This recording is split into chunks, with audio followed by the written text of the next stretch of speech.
వికసిత భారత్ వికసించిందా? దళితుల బతుకులు మారినాయా? పేదల బతుకులు మారినాయా? బుల్లెట్ ట్రైన్లు వచ్చినాయా? రైతుల ఆదాయం డబల్ అయిందా? అమృత్ కార్ వచ్చిందా? మరి ఎందుకేయాలి వీళ్ళకి ఓటు? గిన్ని గ్యాస్ చెప్పడంలో కోటాయని మనం ఏమైనా నవ్వులేగలమా? పిచ్చోళ్ళమా? వీళ్ళు ఏం జరుగుతుంది? నిన్నెవరో గుజరాత్ ముఖ్యమంత్రి వచ్చినట్టు నాగర్ కర్నూలుకు. గుజరాత్కి వెళ్ళి రావన్నా మనకు ముఖ్యమంత్రి. 1500 మంది రాలే ఆయన మీటింగ్కు. చూసినారు కదా మీరు. నేను ఒక్కటే మాట మీకు మనవి చేస్తా ఉన్నా. చట్టం ప్రకారం, భారతదేశంలో ఉన్న చట్టం ప్రకారం ఏ రాష్ట్రంలో ఎన్ని జిల్లాలుంటే ప్రతి జిల్లాకు ఒక నవోదయ పాఠశాల ఇవ్వాలి. నవోదయ పాఠశాల ఇస్తే పేద పిల్లలు బ్రహ్మాండంగా చదువుకుంటారు. నరేంద్ర మోడీకి నేను 100 ఉత్తరాలు రాసిన, దండం పెట్టి అడిగినా, అయ్యా మాది కొత్త రాష్ట్రం, చట్టం ఉంది, చట్టం ప్రకారం రావాల్సిన నవోదయ పాఠశాల ఇవ్వమంటే ఒక్కటి కూడా ఇయ్యలే. ఆయన ఇస్తే ఇలా నాగర్ కర్నూలు నవోదయ పాఠశాల రాకపోవునా? వచ్చిందా? మరి ఎందుకు వేయాలి బీజేపీకి ఓటు? భారతదేశంలో 157 మెడికల్ కాలేజీలు పెట్టాడు ఆయన. నేనన్నా మేము కొత్త రాష్ట్రమయ్యా, మాకు ఒక 4 ఇయ్యలే, ఒక్కటి కూడా ఇయ్యలే. పాలమూరు ఎత్తిపోతల పథకం, దాంతో బతుకుతుంది పాలమూరు. ఇక్కడనే ఉన్నది మన వట్టెం రిజర్వాయర్. కొన్ని గ్రామాలు పోయినా నీళ్లు రావాలి, లక్షల ఎకరాలు వారాలని చెప్పి ఆరాటపడి కట్టుకున్నాం. దానికి జాతీయ హోదా ఇవ్వమన్నాం. కొత్త రాష్ట్రం కాబట్టి ఒక 25,000 కోట్లు సాయం చేయమన్నాం. 25 న్యాయ పైసలు కూడా ఇయ్యలే. ఉల్టా ఏం చేసిండు మోడీ?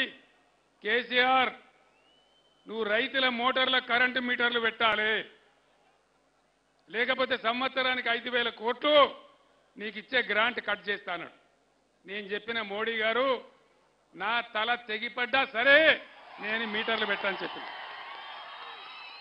నా రాష్ట్రంలో నా రైతుల కరెంటు కావాలి, ఆ బాధ ఏందో నాకు తెలుసు, నేను కూడా రైతునే, నేను మీటర్లు పెట్టాను. కానీ ఇప్పుడు ఏమవుతుంది? దయచేసి జాగ్రత్తగా ఆలోచించాలి. ఏమవుతుంది ఇప్పుడు? మళ్ళా మీరు బీజేపీకి ఒక్క ఓటు వేసినా ఏమంటాడు నరేంద్ర మోడీ? నేను మీటర్ పెడతానంగా కూడా నాకే గుద్దినరు, బరాబర్ పెడతా అంటాడు. అప్పుడే ఆడుకోవాలి మనం. అందుకే యువకులకు చెప్తున్నా, దయచేసి ఆలోచన చేయాలి. అందుకే ఏదో ఉన్మాదంలో పడిపోవద్దు. మన బతుకులు కావన్నా, మన పంటలు పండన్నా, మన పొలాలు బాగుండన్నా, ఈ నరేంద్ర మోడీ గాయ గత్తర కావన్నా ఏం కావాలి? దయచేసి మీ అందరితో నేను ప్రార్థిస్తా ఉన్నా, ఊరికే నినాదం చెప్పడం కాదు. ఇక్కడి నుంచి ఇలా పోయిన తర్వాత మీ గ్రామాలలో చర్చ పెట్టండి. మన కోసం ధనలాడే మన బీఆర్ఎస్ని కాపాడదామా, మన బతుకులు ఆగం చేసే వాళ్ళని కాపాడదామా అనే మాట గ్రామాన ప్రతి తల్లికి, ప్రతి చెల్లెకు, ప్రతి పెద్ద ఆయనకు చెప్పి దండం పెట్టి ఓటు అడగండి. ప్రవీణ్ను బ్రహ్మాండమైన మేయర్తో గెలిపించండి. మన హక్కులన్నీ కాపాడుకుందాం, అన్ని కాపాడుకుందాం. ప్రవీణ్ అంటే ఎటువంటి వ్యక్తో మీకు ఒక్క మాటలో నేను చెప్తా. నేను ముఖ్యమంత్రి అయినాక ప్రవీణ్ని పిలుచుకున్నాను నేను. ప్రవీణ్ గారు, మీరు గురుకులాలు మంచిగా నడుపుతున్నారు, ఇంకా బాగా నడపాలి, మీకు బడ్జెట్ ఎంత కావాలన్నంత తీసుకోండి, వాటిని జూనియర్ కాలేజీలు కూడా చేయండి, బ్రహ్మాండంగా చేయమని చెప్పిన. తెలంగాణ గురుకులాలంటే ఇంటర్నేషనల్ స్కూల్స్కు సమానం. అద్భుతమైనటువంటి డాక్టర్లు, ఇంజనీర్లు, ఐఐటీలు, ఐఐఎంలు, ఐఏఎస్లు, పైలట్లు, హిమాలయ పర్వత శిఖరాలు ఎక్కిన బిడ్డలు, అక్కడి నుంచి ఎవరెస్ట్ శిఖరాలు ఎక్కిన బిడ్డలు ఆ గురుకులాల నుంచి పుట్టించిన వ్యక్తి ఎవరు? మన ఆర్ఎస్ ప్రవీణ్ కుమార్. ఆయనకు ఒక కమిట్మెంట్ ఉంది, దేశాన్ని బాగు చేయాలని ఉంది, అట్టడుగు వర్గాలను పైకి తేవాలని ఉంది, మన రైతులను కాపాడుకోవాలని ఉంది, మన రాష్ట్రాన్ని మేలు చేసుకోవాలని ఉంది. ఆయన ఆశామాషి వ్యక్తి కాదు, ఒక మాజీ ఐపీఎస్ అధికారి, ఉన్నత స్థాయిలో పనిచేసిన వ్యక్తి. ఇట్లాంటి వ్యక్తులు గెలిస్తే విచక్షణ ఉంటుంది, మంచి ఉంటుంది, చెడ్డ ఉంటుంది, అన్ని లాభాలు జరుగుతాయి. ఇటువంటి వ్యక్తి మళ్ళా దొరకరు.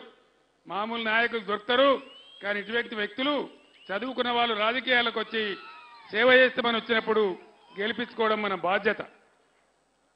हमारे तेलंगाना रियासत के हमारे मुसलमान बुजुर्गों को, भाइयों को